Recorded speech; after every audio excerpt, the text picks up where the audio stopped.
Ms Darwin, for coming today, and all of you that are present.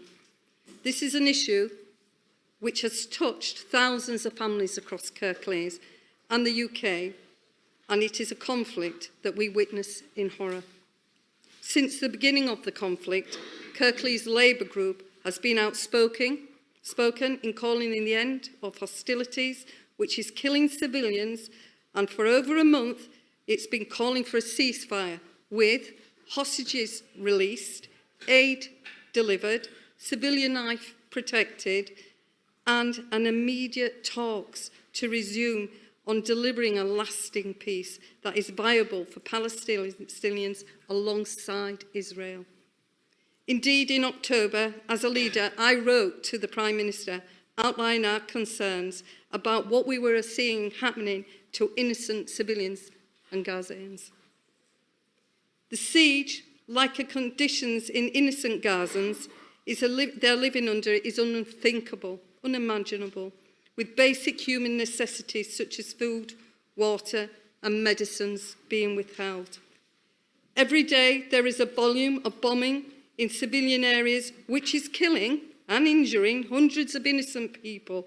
Thus far, around 20,000 civilians have been killed. The BBC is reporting that nearly 100,000 buildings have been damaged in Gaza. These include schools, hospitals, civilian properties, and a number of civilian hospitals have been rendered non-functional due to the damage and the blockade on the energy and fuel. And internally, recognised illegal settlements continue to be occupied. On behalf of Kirklees Labour Group, in my letter, I asked the Prime Minister to take every step he could and every opportunity available to him to be an advocate for civilians and ending the horror that we see and facing every day. Sadly, we've not seen this from the UK government's approach to the conflict or a resolution from the United Nations so far. On the 7th of October, we all witnessed the abhorrent attack on innocent Israeli civilians by Hamas, a terrorist organisation whose founding charter outlines its purpose as genocide of the Jewish people. This was the deadliest attack on the Jewish community since the end of the Holocaust, and around 240 civilian hostages were taken. I want to make it absolutely clear, we utterly condemn Hamas and their unthinkable attacks on Israelis. But I also want to make it clear that Hamas is not the Palestinian people, and Palestinian people are not Hamas. So in face of such attacks, all nations have a right to self-defence. But since the 7th of October, we've seen a scale of response which is disproportionately hurt innocent Palestinian families. Whether they are committed to Hamas or the IDF, all atrocities committed against civilians must be condemned in the strongest possible terms and investigated by the appropriate international authorities.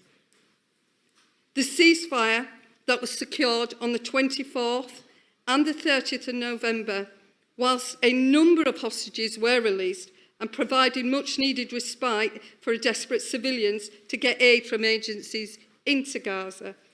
And importantly, it demonstrated that hostilities can cease if there's political will by actors in the region to do so. That is why it's essential that we need to see an end to these hostilities so that all parties can come round the table with hostages released and negotiations taking place, not just to deliver a ceasefire, but we want a lasting peace. Because its only long-term solutions to this crisis is a political one. And the UK should be playing a greater role in delivering that.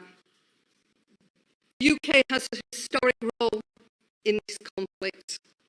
And that means we have to be the responsibility to play our part in supporting the innocent civilians caught up in it now. Whether they are Palestinians or Israeli, These innocent children of that area deserve better, to have an opportunity to live their joyful and prosperous lives, just as we would hope for our children here. That's why I reiterate my call of my Labour group for a ceasefire with the hostages free, and for hard work and talks to begin and to deliver a lasting peace to a two-state solution. And I want to reiterate again the total condemnation for all forms of racism, including anti-Semitism and Islamophobia. These have no place in modern society and no place here in Kirklees. We've seen too much pain in our communities here in Kirklees, and as this conflict has continued to unfold, it's going to increase if we don't use our voices. And we have seen too many people seeking to exploit this pain for political gain. This is not time for games. This is not time for hatred, and it's not time for division. So I want our communities out there and across Kirklees to know that we feel your pain and we do stand with you. And thank you so much for your deputation tonight. Thank you.